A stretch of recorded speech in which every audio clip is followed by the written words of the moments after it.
सफल लोगों की कहानी पढ़ने या सुनने से हमें सफल होने की प्रेरणा मिलती है और हमें वह साहस मिलता है जिसके ना होने पर सफलता का मिलना बहुत कठिन हो जाता है। सबसे पहले मैं आपको बता दूं कि यदि आप इस वीडियो को देखने इस उद्देश्य से आए हैं कि यहाँ आपको किसी महान और सफल हो चुके व्यक्तियों की सफलता की कहानी सुनने को मिलेगी, तो शायद आपको कुछ निराशा होगी, क्योंकि यहाँ मैं आपको एक ऐसे व्यक्ति की सफलता की कहानी का रहस्य बताने जा रहा हूँ जिसे आप सबसे ज़्यादा सबसे करीब से जानते हैं, जिसे आप एक सफल इंसान बनते देखना चाहते हैं, और वह कोई और नहीं बल्कि आप खुद हैं। जी हाँ, यह आपकी सफलता की कहानी है। आप खुद को एक सफल व्यक्ति के रूप में देखना चाहते हैं तो आपको अपनी खुद की सफलता की कहानी खुद ही लिखनी पड़ेगी। सबसे बड़ी बात यह है कि आपकी सक्सेस स्टोरी इस दुनिया का कोई भी इंसान नहीं लिख सकता, क्योंकि इसे केवल और केवल आप ही लिख सकते हो। तो हम सफलता के पहले रहस्य को जानते हैं। दोस्तों, आपने सिकंदर महान का नाम तो जरूर सुना होगा। उसने पूरी दुनिया को जीतने का लक्ष्य बनाया हुआ था। अपने देश से बहुत दूर के देशों को वह जीतता जा रहा था। वह अपने इस लक्ष्य की ओर बहुत तेजी से बढ़ रहा था, क्योंकि इसके पीछे एक बहुत बड़ा रहस्य छिपा हुआ है। उसे जब भी किसी साम्राज्य को जीतना होता था तो सबसे पहले वह अपनी विशाल सेना सहित उस देश के निकट पहुंच जाता था। इसके बाद वह अपने सैनिकों से उन जहाजों आदि को नष्ट करवा देता था जिनकी सहायता से वह वहां तक पहुंचा था। इसके बाद अपनी सेना के साथ वह अपने उस देश से युद्ध लड़ता और जीत जाता था। क्या आप बता सकते हैं कि वह क्यों जीतता था? उसके जीतने का रहस्य उसके जहाजों आदि का नष्ट हो जाना था, जिन्हें उसने अपने ही सैनिकों से नष्ट करवाया था। वह अपने वापस जाने के सभी रास्ते साधनों को नष्ट करवा देता था। अब उसके और उसके सैनिकों के पास दो ही ऑप्शन बचते थे, या तो सामने खड़ी दुश्मन की सेना से हार जाए या लड़ते लड़ते वीर गति को प्राप्त हो जाए। पीछे हटने और वापस चले जाने का ऑप्शन उनके पास होता ही नहीं था। दोस्तों, इसी तरह जब तक हमारे पास जीवन में बहुत से विकल्प रहते हैं तब तक हम किसी एक को नहीं पकड़ पाते और हमारी समस्त ऊर्जा बिखरी हुई रहती है।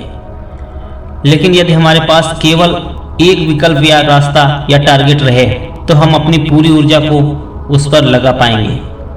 और यह सभी जानते हैं, जब कोई इंसान अपनी समस्त ऊर्जा किसी एक लक्ष्य पर लगाता है तो लक्ष्य उस ऊर्जा से चमक उठता है और साफ नजर आने लगता है। ध्यान रखिए, जब तक बहुत से विकल्प हमारे सामने रहते हैं तो संकट आने पर या काम न करने का मन होने के कारण आप उस विकल्प की ओर चले जाते हैं जो आपको सबसे सरल लगता है। अब मैं आपको एक दूसरे सफलता के रहस्य को बताने जा रहा हूँ। दोस्तों, किसी देश का एक राजकुमार जिसका नाम देववीर था, उसे तलवार चलाने से बहुत ही डर लगता था। अपने पिता अर्थात राजा के दबाव में आकर उसने थोड़ी बहुत तलवार चलानी सीख ली, लेकिन राजा के बहुत कहने पर भी वह किसी युद्ध में लड़ने नहीं जाता था, क्योंकि उसे तलवार उठाने से डर लगता था। काफी समय ऐसे ही चलता रहा। एक बार राजा का सामना बहुत बड़ी सेना से हुआ। परिणाम यह हुआ कि उस लड़ाई में राजा के सभी सहयोगी मारे गए और सेना आदि का बहुत ज्यादा नुकसान हुआ। इस समय महल में केवल देववीर ही बचा था। राजा ने उसे लड़ने के लिए बुलाया, लेकिन देववीर तलवार को हाथ लगाने से ही डर रहा था। लड़ाई उसके बस की बात कहाँ थी। तभी राजा ने उसकी कमर में तलवार बांधकर जबरदस्ती मैदान में भेज दिया।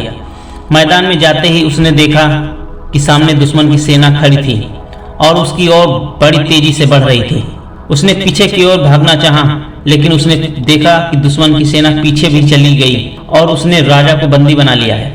राजा को बंदी बनाते देख महल के द्वारपालों ने सभी दरवाजे बंद कर दिए ताकि दुश्मन की सेना महल के अंदर न जा सके। अब देववीर ने देखा कि उसके आगे से दुश्मन सेना बढ़ी चली आ रही है। पीछे देखा तो वहां से भी दुश्मन सेना उसकी तरफ आ रही थी।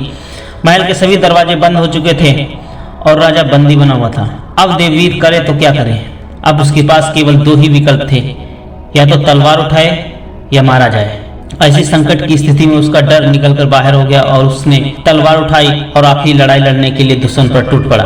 ऐसे लगा जैसे कि सिंह के समान अपने शिकार पर झपट रहा हो। लड़ते समय उसे अपने पिता द्वारा जबरदस्ती सिखाई गई तलवार विद्या पर गर्व हुआ और आखिर में अपने बचे हुए सैनिकों को अपने डर के भाग जाने से उसके अंदर का जो योद्धा उभर कर आया था उसी की जीत हुई और देववीर ने खुद की सफलता की कहानी स्वयं ही लिखी। दोस्तों, हम भी कुछ ऐसा ही करते हैं। बहुत से अच्छे और जरूरी काम हैं जिन्हें हमें करना चाहिए लेकिन हम नहीं करते। इसका कारण हमारा डर होता है। हमें डर होता है कि लोग क्या कहेंगे। हमें डर होता है यदि यह कार्य नहीं कर पाया तो लोग हंसेंगे। दोस्तों, इस पर मैंने एक वीडियो बनाया है, ये आप देख लेंगे कि डर को कैसे जीता जाए। हमें अपने डर को जीतना होगा, वरना जीवन में एक समय ऐसा संकट आएगा जब वह कार्य हो सकता है आपको मजबूरी में करना पड़े या उस नकारात्मक परिणाम को देखना पड़े जिसकी आपने कल्पना भी नहीं की थी। इसके अतिरिक्त जब तक हमारे पास काम से बचने के रास्ते होते हैं तब तक हम कोई भी काम कर ही नहीं पाते। उन सभी रास्तों को छोड़ो जो जरूरी नहीं है और वह रास्ता चुनो जो सफलता के लिए सबसे सही और जरूरी है, अर्थात वह करने की खुद की जिम्मेदारी लो जो आपको करना चाहिए। संकट आने पर देववीर तो जीत गया, लेकिन ये जरूरी नहीं कि आप भी जीत जाओ, और जीत भी जाओ तो ऐसी जीत से क्या फायदा जो इतने बड़े नुकसान के बाद मिली हो। वह सभी चीजें और विकल्प त्याग दो जो आपको आपकी मंजिल की ओर जाने से रोकते हैं। देववीर भी पीछे भागा था क्योंकि वह विकल्प भी उसके पास था। वो तो दुश्मन की सेना भी पीछे आ गई, वरना देववीर उस दिन हार जाता और भगोड़ा कहलाता। इसलिए दोस्तों, ऐसे विकल्प छोड़ दो जो आपको अपने लक्ष्य तक पहुंचने से रोकते हैं, और वो करिए जो आपको वास्तव में करना है। वीडियो अच्छी लगी हो तो लाइक कीजिएगा, चैनल पर नए हो सब्सक्राइब कीजिएगा। Thank you.